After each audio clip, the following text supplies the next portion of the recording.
नमस्कार विद्यार्थी मित्रांनो, मी आसिफ शेख, स्पर्धा मित्र अकॅडमी धाराशिव. बघा, काही दिवसानंतर पूर्व परीक्षा गट संयुक्त गट कची एमपीसीची पूर्व परीक्षा होणार आहे. त्याच्या दृष्टीने त्याचे जे PYQ आहेत, मागच्या 3-4 वर्षाचे जे प्रश्न आहेत ते आपल्याला सोडवणं अतिशय आवश्यक आहे. परीक्षा बदलत आहे, संकल्पनात्मक प्रश्न येत आहेत. आताच्या मुख्य परीक्षेचा मी अनालिसिस टाकलेला आहे आपल्या युट्यूब चॅनलला, ते बघून घ्या. युट्यूब चॅनल आहे स्पर्धा मित्र _2026. या चॅनलला सबस्क्राईब करून ठेवा.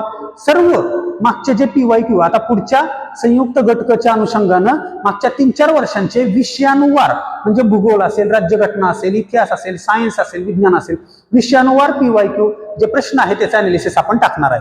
ठीक आहे. तर आता हा जो पेपर आहे, या ठिकाणी 8 प्रश्न मी लिहिलेले आहेत.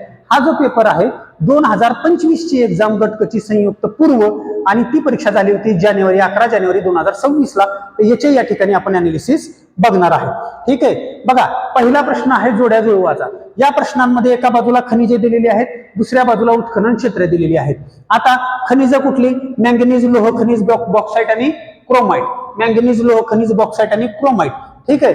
आता उत्खनन क्षेत्राकडे आपण पुढे जाऊ. आता दरवेळी आपल्याला खनिजासंबंधी याच खनिजांवर बऱ्याच वेळा प्रश्न येतो. मॅंगनीजवर बऱ्याच वेळा प्रश्न आलेला आहे, येऊन गेलेला आहे. मग मॅंगनीजची क्षेत्र कुठली हे आपल्याला शोधून ठेवणं गरजेचं होतं, ते आपण केलेलं नाही. ठीक आहे. आपण फक्त एकच प्रश्न वाचलेला आहे तेवढा पेपरमध्ये आलेला. तुमसर हे ठिकाण कोणत्या खनिजासाठी प्रसिद्ध आहे, किंवा मॅंगनीज कुठं सापडतं, तुमसर किंवा भंडारा जिल्हा. याच्या पलीकडे त्या प्रश्नाचं अनालिसिस करताना आपण त्याची अवतीभोवतीची इतर उत्खनन क्षेत्र किंवा इतर माहिती शोधून बघितलेली नाही. म्हणून हा प्रश्न बऱ्याच जणांचा चुकलेला आहे. ठीक आहे. आता या ठिकाणी लक्षात घ्या, मॅंगनीज इथं तुमसर कुठे जिल्ह्यात दिसत नाही, भंडारा जिल्हा कुठे दिसत नाही. तर या ठिकाणी आहे सुरजागड, जानोली, चिखला आणि उदगिरी. ठीक आहे. तर चिखला हे ठिकाण कुठं आहे? भंडारा जिल्ह्यामध्ये. कुठं आहे? भंडारा जिल्ह्यामध्ये. त्यामुळे मॅंगनीज कुठे येईल? चिखला. मॅंगनीज कुठे येईल? चिखला. याशिवाय तुमसर सुद्धा महत्वाचं ठिकाण आहे. भंडारा, नागपूर या पट्ट्यामध्ये मॅंगनीज सापडतं. कशासाठी वापरलं जातं? स्टीलसाठी वापरलं जातं. ठीक आहे. दुसरं आहे लोह खनिज. ज्यावेळी आपण खनिजासंबंधी वाचतो त्यावेळी लोह खनिजाचा पट्टा आपण कुठला बघतो? तर महाराष्ट्राचा पूर्व विदर्भ, म्हणजे नागपूर पट्टाच, परत चंद्रपूर किंवा गडचिरोली या ठिकाणी लोह खनिज असेल, कोळशाच्या खाणी असतील, त्या प्रचंड प्रमाणामध्ये, भरपूर प्रमाणामध्ये या ठिकाणी दिसून येतात. हा पट्टा लोह खनिजासाठी आणि कोळशासाठी प्रसिद्ध आहे. मग गडचिरोली, चंद्रपूर असं काही दिसतंय का? नाही. पण आपण भूगोलाचा अभ्यास करताना गडचिरोलीमध्ये कोणत्या टेकड्या आहेत? प्रिव्हियस इयर्स मध्ये हा प्रश्न आढळून येतो. सुरजागड, भामरागड टेकड्या कुठे आहेत? तर त्या कुठं? गडचिरोलीमध्ये. मग या ठिकाणी सुरजागड पर्याय दिसतो, म्हणजे कुठं? गडचिरोली. तर या ठिकाणी लोह खनिजासाठी आपल्याला काय जोडता येईल? सुरजागड जोडता येईल. ठीक आहे. बॉक्साईट कुठं सापडतं? ज्यावेळी आपण बॉक्साईट खनिजाचा अभ्यास करतो त्यावेळी कोल्हापूर किंवा दक्षिण कोकणचा काही भाग जो पट्टा आहे तो बॉक्साईट साठी या ठिकाणी आपल्याला प्रसिद्ध असलेला दिसून येतो. मग या ठिकाणी काय आहे का? सिंधुदुर्ग आहे का? कोल्हापूर आहे का? नाही. पण जानोली आहे. जानोली कुठं आहे? सिंधुदुर्ग मध्ये. जानोली कुठं आहे? सिंधुदुर्ग मध्ये. थोडस डीप मध्ये आपल्याला या ठिकाणी अभ्यास केला तर आपल्याला ही या गोष्टी बऱ्यापैकी माहीत होतील. पण जोड्या जुळवामध्ये एखाद दुसरा पर्याय जर सापडला तर जोड्या जुळून जातात. पण एक लक्षात ठेवा, महाराष्ट्र भूगोलाचा अभ्यास करताना जो कोकणातले जिल्हे आहेत, कोकणातले आणि पूर्व विदर्भातले जिल्हे आहेत, हे थोडेसे बारकाईने बघून घ्यायचे. इतर मध्य महाराष्ट्र किंवा पश्चिम महाराष्ट्र, उत्तर महाराष्ट्र आहे त्यातले जिल्हे किंवा काही नावं तालुक्यांची आपल्याला बऱ्यापैकी माहीत असतात. परंतु पूर्व महाराष्ट्र किंवा आपण म्हणू नागपूरचा जो पट्टा आहे आणि कोकणचा पट्टा हा खनिजासाठी प्रसिद्ध असल्यामुळं ह्या पट्ट्यामधील ही जी जिल्हे आहेत, वर्धा, भंडारा, नागपूर, गोंदिया, चंद्रपूर, गडचिरोली आणि वरचे पालघर, ठाणे, मुंबई शहर, मुंबई उपनगर तर आपल्याला माहिती आहे, रायगड, रत्नागिरी, सिंधुदुर्ग याच्यामधले तालुके सुद्धा आपल्याला बऱ्यापैकी माहिती असले आवश्यक आहे. भूगोलामध्ये हा भाग लक्षात ठेवा. ठीक आहे. जो आपण वगळतो तो हाच भाग आहे, याच्यामुळे आपले मार्क जातात. मग बॉक्साईट कुठं? तर या ठिकाणी कोल्हापूर कुठं दिसत नाही, पण उदगिरी दिसते, शाहूवाडी किंवा कोल्हापूर. ठीक आहे. या ठिकाणी हे जोडता येईल. क्रोमाइट कुठे? तर राहिलं एकच आहे, जानोली. जानोली कुठे? सिंधुदुर्ग मध्ये. जानोली कुठे? सिंधुदुर्ग मध्ये. या ठिकाणी आपल्याला क्रोमाइट जोडता येईल. क्रोमाइट सुद्धा स्टेनलेस स्टील साठी वापरलं जातं. ठीक आहे. पहिला प्रश्न या ठिकाणी आपला झालेला आहे. प्रश्न दुसऱ्यामध्ये काय आहे? प्रश्न दुसऱ्यामध्ये काय आहे लक्षात घ्या. खालीलपैकी कोणते प्रधानमंत्री मत्स्य संपदा योजना 2025, प्रधानमंत्री मत्स्य संपदा योजना 2025 PMMSY, ठीक आहे, चे उद्दिष्ट नाही ठीक आहे, एक योजना आहे. सर्व योजना आपल्याला माहित नसतात, पण थोडंसं लॉजिकल अनालिसिस आपण या ठिकाणी बघू. एक योजना आहे. कसली योजना आहे? राष्ट्रीय योजना आहे, कारण नाव काय आहे? प्रधानमंत्री. ठीक आहे, प्रधानमंत्री, राष्ट्रीय अशी नावं असतील. ही योजना सेंट्रल स्तरावर राबवली जाते. प्रधानमंत्री मत्स्य संपदा योजना आहे. ठीक आहे, माशा संबंधीची योजना आहे 2025 ची. तर ह्याचं कोणतं उद्दिष्ट नसेल, नाहीये, ते आपल्याला या ठिकाणी विचारलंय. बरं, आधी आपण पर्याय बघूयात. पहिला पर्याय आहे मासेमाराची सामाजिक, भौतिक, आर्थिक सुरक्षा. ठीक आहे, ही योजना जर मत्स्य योजना असेल तर मासेमारांची, ठीक आहे, जे मासेमारी करणारे लोक आहेत, जे या ठिकाणी मासेमारी करणारे लोक आहेत, त्यांची सामाजिक, भौतिक, आर्थिक सुरक्षा हे योजनेचं उद्दिष्ट असेल. ठीक आहे, मग काय आपण विचार करू शकतो? सामाजिक, भौतिक, आर्थिक सुरक्षा. मग योजनेमध्ये काय केलेलं आहे? तर सध्या मासेमारीकडे एक ऑप्शनल फूड म्हणून बघितलं जाते. अन्नधान्यांचं उत्पादन घटत आहे. ठीक आहे, दुष्काळी परिस्थिती बऱ्याच वेळा निर्माण होत आहे. मग या ठिकाणी एक फूड म्हणून भारत स्तरावर किंवा जागतिक स्तरावर मासेमारीचं उत्पादन चांगल्या प्रकारे आपल्याला घेणं आवश्यक आहे. मग या ठिकाणी यासाठी वेगवेगळ्या योजना राबवल्या जातात. पूर्वी प्रश्न यायचा, ठीक आहे, यांत्रिक बोटी किंवा मग जे वेगवेगळे यांत्रिक जाळी आहेत मोठ्या मोठ्या, त्या जाळी वगैरे शासन पुरवत होतं, त्याच्यासाठी अनुदान देत होतं. ठीक आहे, तर या ठिकाणी आता म्हणलेले या योजनेमध्ये मासेमारीची सामाजिक, भौतिक, आर्थिक सुरक्षा. मग मासेमारांसंबंधी विमाची तरतूद या ठिकाणी केलेली आहे. त्यांना सुद्धा आर्थिक मदतीची आवश्यकता आहे. आपण शेतीसाठी अल्प मुदतीचं कर्ज काढतो, दीर्घ मुदतीचं कर्ज काढतो. शेतीची संपूर्ण या ठिकाणी डागडुजी करायची असेल तर, ठीक आहे, ट्रॅक्टर घ्यायचा असेल तर मासेमारांसाठी सुद्धा आर्थिक मदत दिली पाहिजे. मग या ठिकाणी त्यांची सुद्धा आर्थिक सुरक्षा असेल, भौतिक सुरक्षा असेल, म्हणजे मासे पकडले तर त्याच्यासाठी कोल्ड स्टोरेज असेल. ठीक आहे, अशा सगळ्या गोष्टींची तरतूद या योजनेमध्ये केलेली आहे. म्हणजे मासेमारांची सामाजिक, भौतिक आणि आर्थिक सुरक्षा जपणे हे सुद्धा एक उद्दिष्ट म्हणू शकतो. मासेमाराचे उत्पन्न 4 पटीने वाढवणे. आता हे सेंटेन्स मी ज्यावेळी वाचतो त्यावेळी माझं लक्ष कुठं जातंय? ठीक आहे, मी ज्यावेळी सेंटेन्स वाचतो त्यावेळी मी बघतो सामान्य स्टेटमेंट आहे का. ओके, मासेमाराची सामाजिक पण म्हटलंय, भौतिक पण म्हटलंय, आर्थिक पण म्हटलंय, सुरक्षा म्हटलंय, योजनेमध्ये सुरक्षा असते. हे विधान मला बरोबर वाटतंय, सामान्य स्टेटमेंट वाटतंय. दुसरं विधान ज्यावेळी मी वाचतो, मासेमारांचे उत्पन्न 4 पटीने वाढवलं. ठीक आहे, मी ज्यावेळी पेपर सेटर म्हणून विचार करतो, मी जर पेपर काढला असता तर या विधानामध्ये कुठं चूक मी केली असती? तर चूक करण्यासारखी एक गोष्ट या ठिकाणी मला सापडते की मासेमारांचे उत्पन्न 4 पटीने वाढवणे. आता कोणतीही योजना ज्यावेळी नवीन सुरू करतो एकदमच त्याचं उत्पन्न 4% वाढवणं असं असू शकतंय का? त्यामुळे हे जे आहे हे मला विधान संशय आहे, त्याला मी स्टार करून ठेवतो. पुढे जातो, शाश्वत पद्धतीने मत्स्य व्यवसायाच्या क्षमतेचा वापर करणे. शाश्वत पद्धतीने माझं लक्ष जाते. शाश्वत पद्धतीने कोणत्याही योजनेमध्ये शाश्वत शब्द आला, मागच्या व्हिडिओमध्ये मी सांगितलं होतं, कोणत्याही योजनेमध्ये शाश्वत शब्द आला तर हे वाक्य या शब्दाला अनुषंगून बरोबर असण्याची जास्त शक्यता असते. प्रत्येक योजना शाश्वत पद्धतीनेच राबवण्याचा सरकारचा प्रयत्न आहे. शाश्वत म्हणजे काय? भविष्य काळामध्ये टिकून राहील अशा पद्धतीने. मग शाश्वत पद्धतीने मत्स्य व्यवसाय क्षमता करायची, क्षमतेचा वापर करायचा. म्हणजे काय करायचं? म्हणजे आजच एका दिवसात सगळे मासे पकडून टाकले आणि परत उद्या मासे पकडायला मासे शिल्लक नाहीत, मग ही योजना शाश्वत चालेल का हो? निरंतर चालेल का हो? तर नाही चालणार. शाश्वतचा अर्थ काय? शाश्वत संसाधन. आपल्या पंचवार्षिक योजनेचं सुद्धा उद्दिष्ट होतं शाश्वत विकास, सस्टेनेबल डेव्हलपमेंट. म्हणजे काय? भविष्य काळासाठी टिकणारा विकास, कायमस्वरूपी राहणारा विकास. योजना कायमस्वरूपी टिकली पाहिजे. म्हणजे मत्स्य व्यवसायाच्या क्षमतेचा शाश्वत पद्धतीने वापर करणे, म्हणजे या ठिकाणी मासे पकडणे, परंतु आज ही मासे पकडले, उद्यासाठी सुद्धा ते शिल्लक राहिले पाहिजेत. मग आपण काही या ठिकाणी मोजून पकडतो का? नाही. ठीक आहे, आपण म्हणजे मासेमारा संबंधी. ठीक आहे, मग मासे पकडण्यासंबंधी सुद्धा काही मर्यादा या ठिकाणी आणल्या गेल्या. त्याच्याच प्रमाणे या ठिकाणी मत्स्यबीज जे आहे हे मत्स्यबीज सुद्धा या ठिकाणी सोडणे, माशांचं संवर्धन करणे, माशांच्या प्रजननाच्या काळामध्ये मत्स्यमारी न करणे, जेणेकरून मासे भरपूर प्रमाणामध्ये वाढतील आणि शाश्वत पद्धतीने, सस्टेनेबल पद्धतीने भविष्यासाठी सुद्धा मासेमारी सुरूच राहील. म्हणजे मत्स्य व्यवसायाची जी क्षमता आहे ती शाश्वत पद्धतीने वापरणे असं या ठिकाणी म्हटलेलं आहे. हे सुद्धा योजनेचं उद्दिष्ट असू शकतं. बरं, मासे उत्पादन व उत्पादकता वाढवणे. साहजिकच आहे, कोणत्याही योजनेचं उद्दिष्ट उत्पादन आणि उत्पादकता वाढवणे असणारच आहे. मग माशाचं उत्पादन पण वाढवायचंय, उत्पादकता पण वाढवायचे. उत्पादकता कशी वाढेल? उत्पादकता म्हणजे काय? एका एकरमध्ये ज्वारी लावणे 1 एकर आणि 1 एकर केळी लावणे. साहजिकच आहे, 1 एकर केळीमधून जास्त उत्पादन मिळेल, बरोबर? म्हणजे एका एकराची उत्पादकता वाढली, एका एकराची उत्पादकता वाढली, प्रोडक्टिव्हिटी वाढली. ठीक आहे, असं आपण म्हणू शकतोय. कमी जागेचा जास्त वापर, त्याला आपण उत्पादकता म्हणतो. उत्पादन वाढवण्यासाठी सुद्धा मत्स्यबीज सोडणे किंवा उत्पादकता वाढवण्यासाठी चांगल्या पद्धतीचं मत्स्यबीज सोडणे.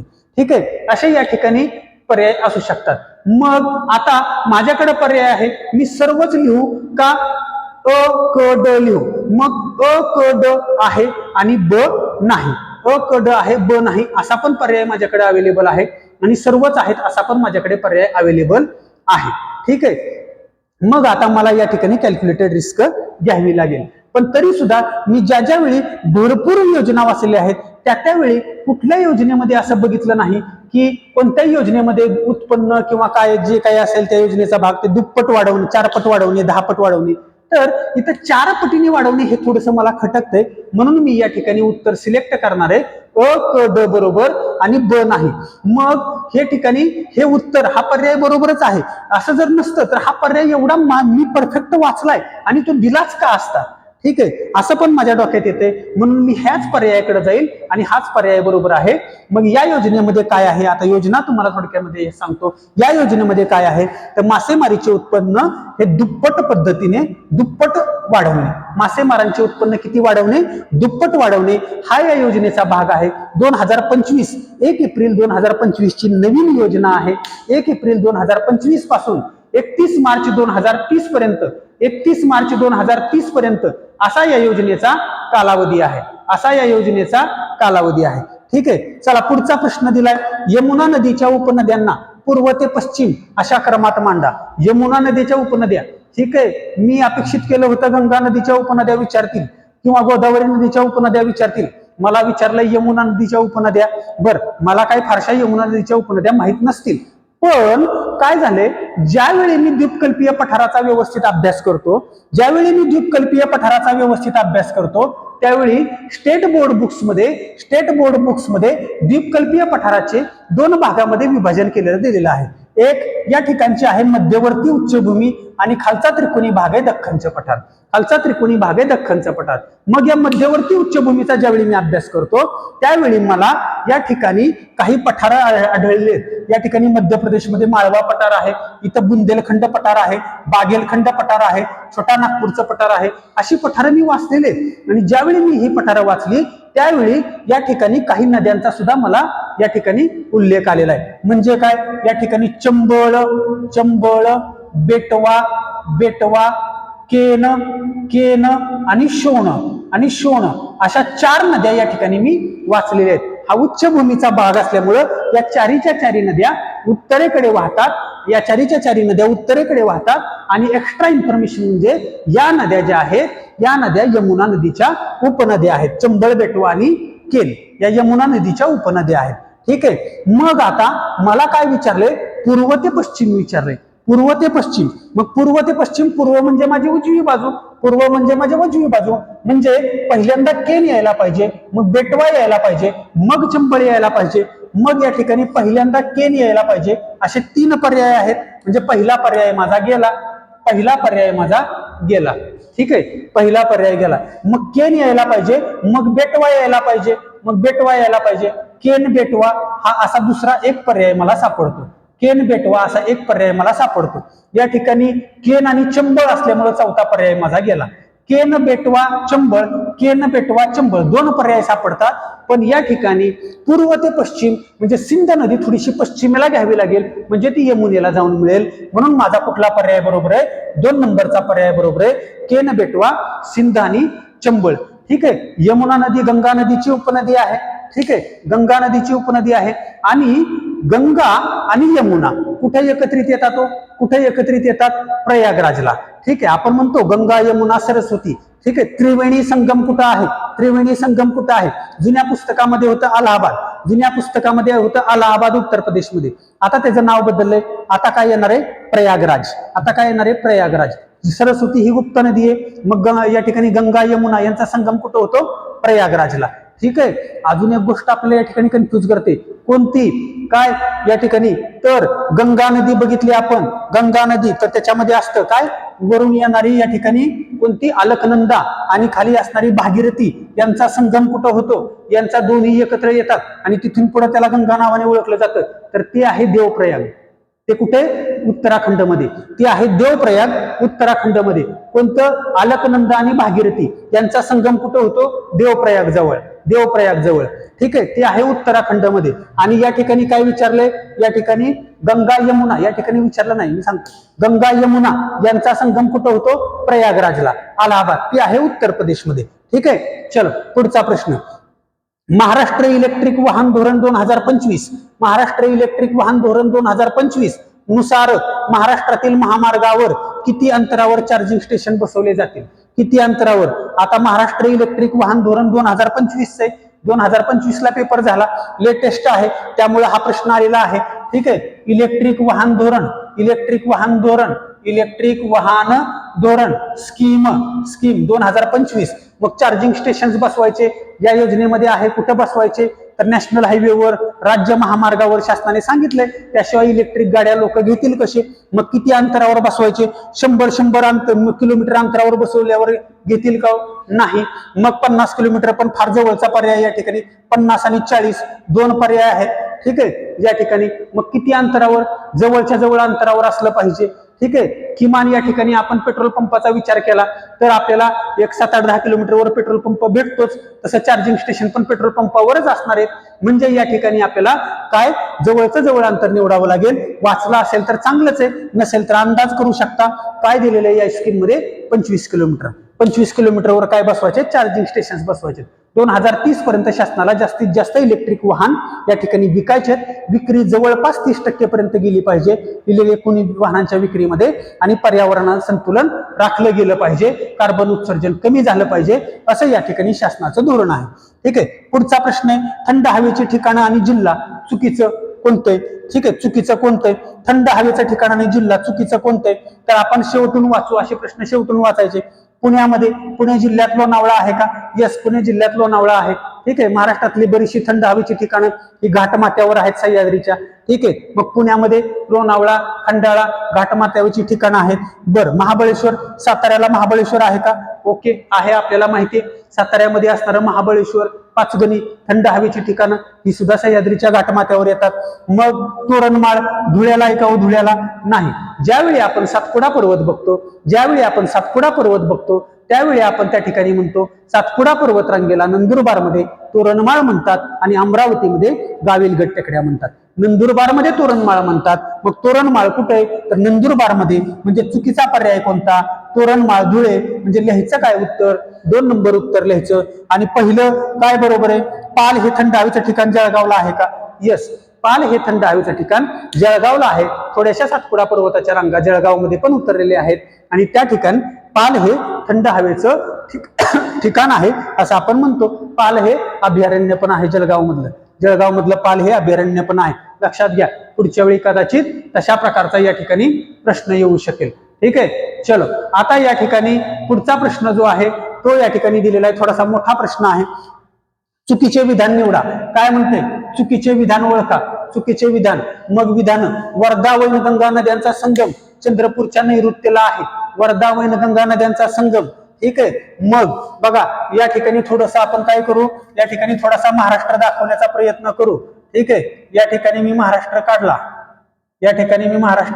ठीक आहे. आता या महाराष्ट्रामध्ये दक्षिण वाहिनी नद्या म्हणून या ठिकाणी वर्धा आणि वैनगंगा नद्या आपण दाखवतो. या दोन्ही नद्या ज्यावेळी एकत्र येतात त्यावेळी त्या नदीला प्राणहिता म्हणून आपण ओळखले जातो. त्यामुळे वर्धा, वैनगंगा, प्राणहिता या सगळ्या पुढे गोदावरीला जाऊन मिळतात. गोदावरीच्या उपनद्या आहेत. या ठिकाणी महाराष्ट्राचा हा खड्डा दाखवला जातो. या ठिकाणी तेलंगणा आहे. गोदावरी नदी पुढे तेलंगणामधून वाहते. ठीक आहे. तेलंगणामधून वाहते आणि या ठिकाणी आंध्र प्रदेशच्या बॉर्डरवर त्रिभुज प्रदेश निर्माण करते. ठीक आहे. आता या ठिकाणी वर्धा आहे, वैनगंगा आहे, या नद्यांचा संगम चंद्रपूरच्या नैऋत्येला आहे.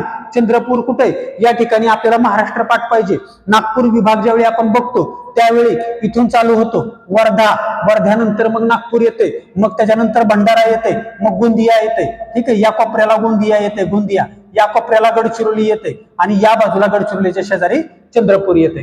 ठीक आहे. गडचिरोलीच्या शेजारी चंद्रपूर येते. मग वर्धा वैनगंगा येतात चंद्रपूरमध्ये, संगम पण चंद्रपूरला आहे. पण फारच शॉर्ट मध्ये दिलेले नैऋत्य. नैऋत्य म्हणजे कुठली दिशा? आग्नेय, वायव्य, नैऋत्य. नैऋत्य म्हणजे वरची दिशा दिली आहे, वरची, आणि ती पण डाव्या बाजूची. ठीक आहे. ती पण डाव्या बाजूची. ठीक आहे. आता हे थोडंसं किचकट आहे, एवढा बारकाईने अभ्यास तर माझा नाहीये. ठीक आहे. बर, पुढे दुसरं सेंटेन्स, ह्याला जरा डॉट करू आणि पुढे जाऊ. दुसरे सेंटेन्स, कान्हा, पेंच, बाग या वैनगंगा नदीच्या उपनदी आहेत.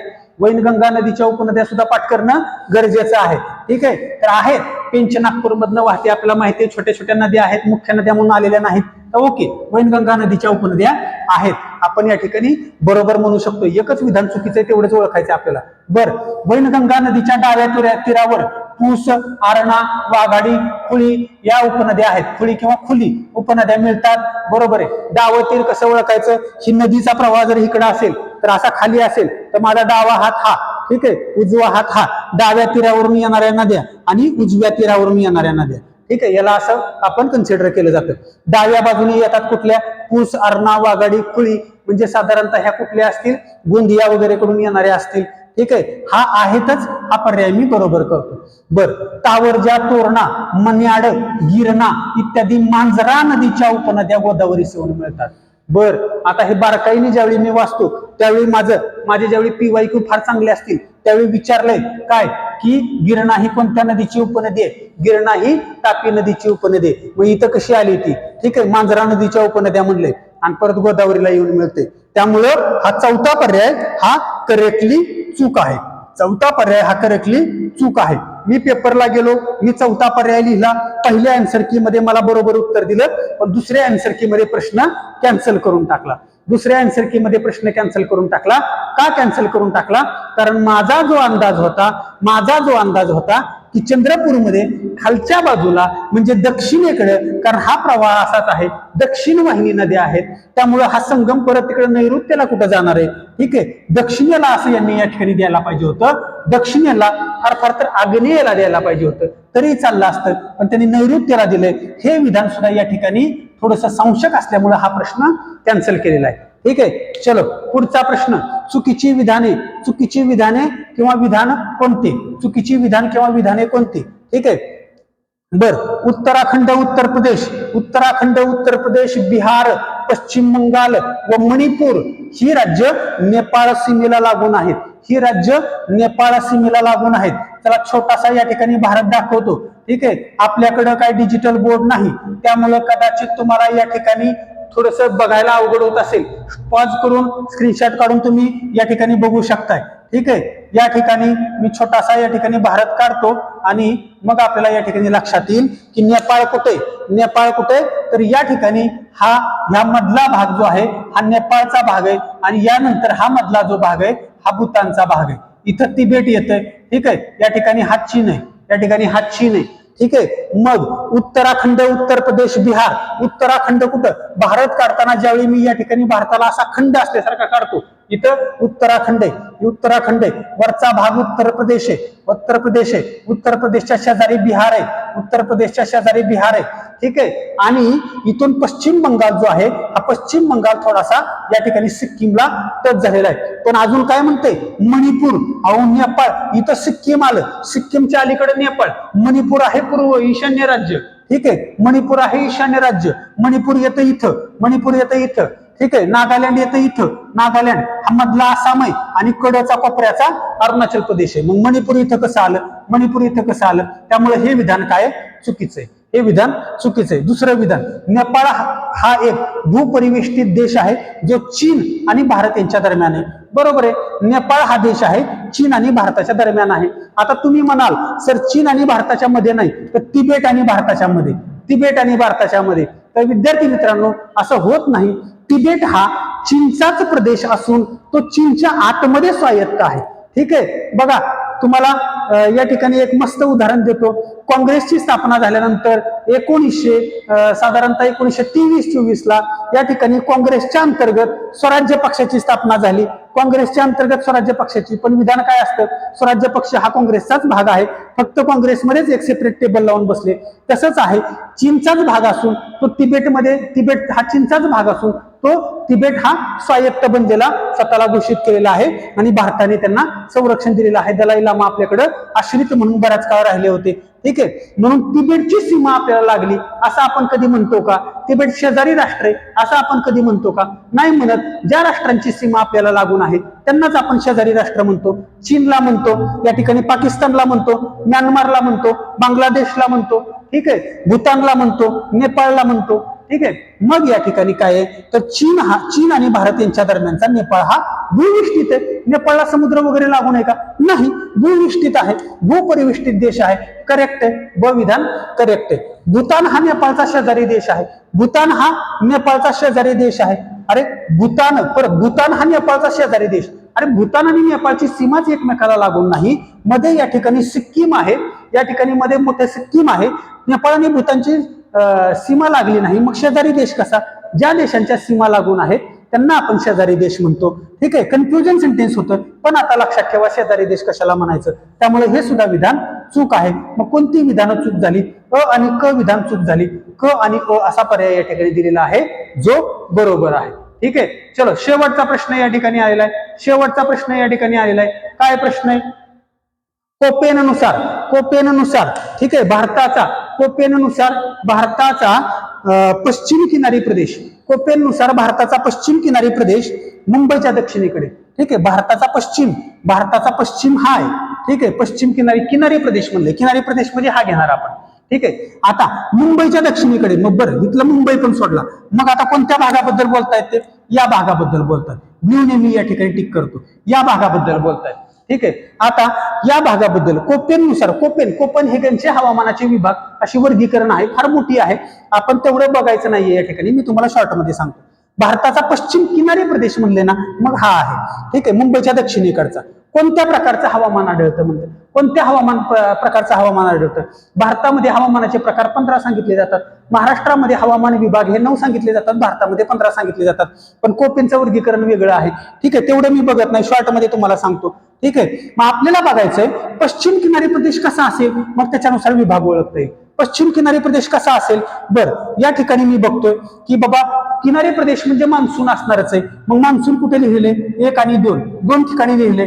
इथं स्टेपी आहे, इथं सॅवान आहे. म्हणजे 1 नंबर आणि 4 नंबर ऑप्शन मी कट करतो. 1 नंबर 4 नंबर ऑप्शन कट करतो. आता हे वर्गीकरण थोडंसं डिटेलमध्ये वाचलं तर मला लक्षात येते अर्धशुष्क जे आहे तो या ठिकाणी पर्जन्य छायेचा प्रदेश असतो. अर्धशुष्क जिथे येईल तिथं पर्जन्य छाया. शब्द लक्षात ठेवा, कधी कधी प्रश्न बरोबर येतील. अर्धशुष्क आला की पर्जन्य छाया. पश्चिम किनारी प्रदेश काय पर्जन्य छाया आहे का? नाही. ठीक आहे. चौथा ऑप्शन गेला. उष्णकटिबंधीय सॅवाना गवताळ प्रदेश वगैरे असतात, उष्ण असतात, हा पण नाही. मग उरले काय? कोरडा उन्हाळा किंवा कमी कोरडा हिवाळा. आता इथं म्हणले कोरडा उन्हाळा. अहो किनारपट्टी प्रदेशामध्ये उन्हाळा कोरडा असेल का? कोरडा नाहीच आहे. हवामानामध्ये कोरडा हा जसं समुद्र सपाटीपासून दूर जाईल तसं ते कोरडं होत जातं. आणि समुद्र किनारी असेल तर ते दमट असतं. तर ते कसं असतं? दमट असतं, कारण समुद्रापासून ते जवळ आहे. मग कोरडा उन्हाळा हा प्रकार हा ऑप्शन या ठिकाणी येणार नाही. मग काय? कमी कोरडा हिवाळा, कारण किनारपट्टीचा प्रदेश आहे, पावसाळा जास्त असतो, त्यामुळे हिवाळा कमी असतो आणि तो कसा असतो? कोरडा असतो. मग माझं उत्तर काय येईल? 3 नंबर AMW, कमी कोरड्या हिवाळ्यासह मान्सून. ठीक आहे. तर विद्यार्थी मित्रांनो 2025 ची प्रश्नपत्रिका पूर्वपरीक्षेची होती. त्याच्यानंतर आपला पुढचा व्हिडिओ असेल 2024 ची पूर्वपरीक्षा भूगोलाचे प्रश्न. ठीक आहे. अतिशय चांगल्या पद्धतीने या ठिकाणी अनालिसिस आपलं झालेलं आहे. 2 वेळा 3 वेळा 4 वेळा व्हिडिओ बघा, व्यवस्थित अनालिसिस कसं करायचं समजून घ्या, चॅनलला सबस्क्राईब करा. ठीक आहे. थँक्यू, धन्यवाद.